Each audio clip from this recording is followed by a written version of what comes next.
Hello, my name is Debbie and I'm a practice nurse in London. Today I'm going to be discussing how to prepare for your appraisal. First of all, what is an appraisal?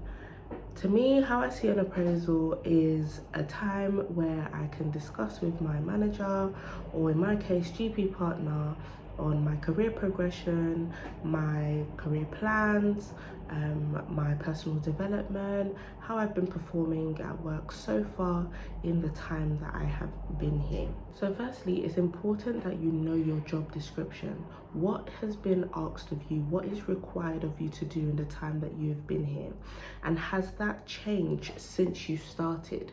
So for me as a practice nurse, there are various skills that I have been various tasks, I would say, that I have been assigned to do in the time that I have been here, and I have been able to exceed in those tasks by learning new skills that I wouldn't have known before. So these are the type of things that I will take into my appraisal, such as since I started, I've been able to do the smear tests, I've been able to do children immunizations, I've been able to do various injections or travel immunizations, different kinds of things that I have been able to achieve, which were not on my previous job description, that I can now take into my appraisal and say, this is what I can do, and I've been able to achieve above and beyond what was originally required of me.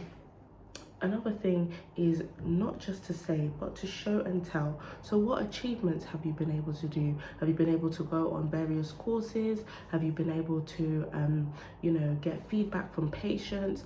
Any feedback that you get from any of your patients, any course that you go on, you have certificates, you would have emails, you can ask your patients to, if someone says, something really nice about you, you can have that in writing, so you can show your manager or whoever's doing the appraisal that it's more than just my lip service and what I'm saying, but look, these are the achievements that I have been able to do by keeping a folder. I have a folder here, with all my certificates, with everything that I've trained for, everything that I do is in this folder, so that I can show it and say, this is what I've done.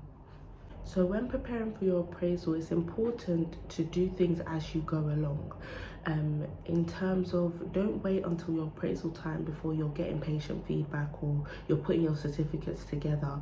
Write things as you're going along. When someone says something really nice about you, you can have a book or a journal where you write things, so that when it is time for that appraisal, you're able to systematically go through everything that you've done.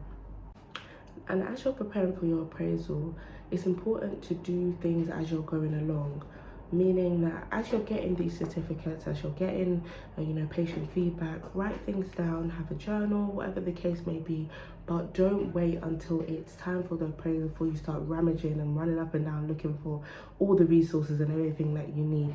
Have a folder, have something that you can systematically look through and say, this is what I've been able to achieve over the time that I have been here.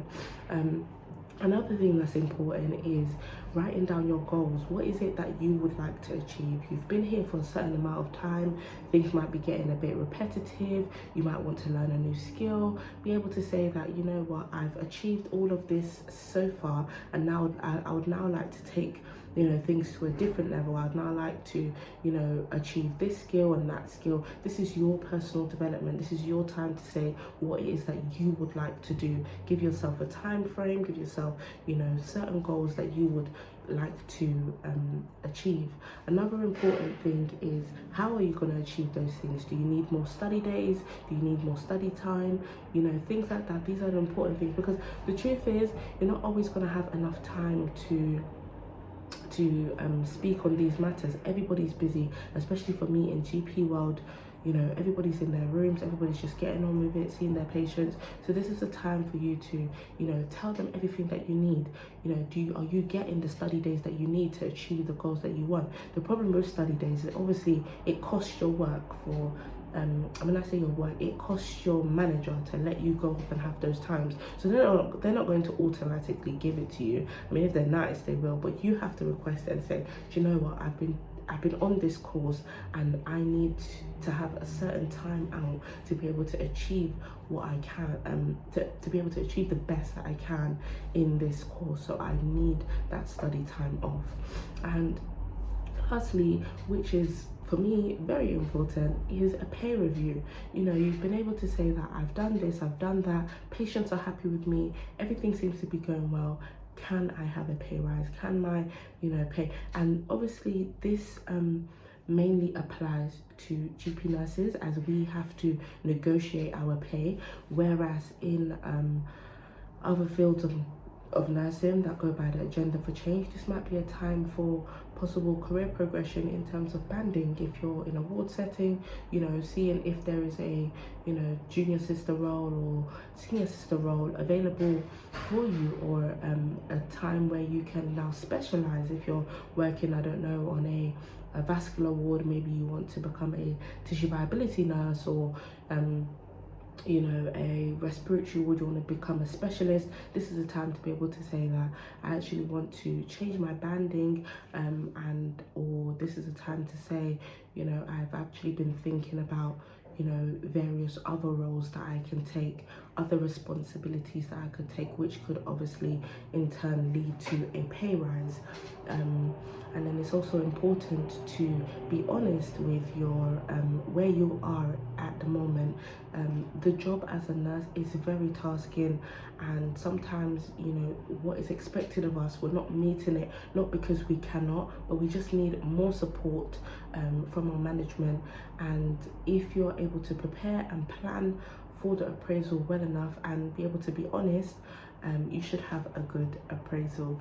So I am going to have an appraisal in the next few days, and I hope it goes well.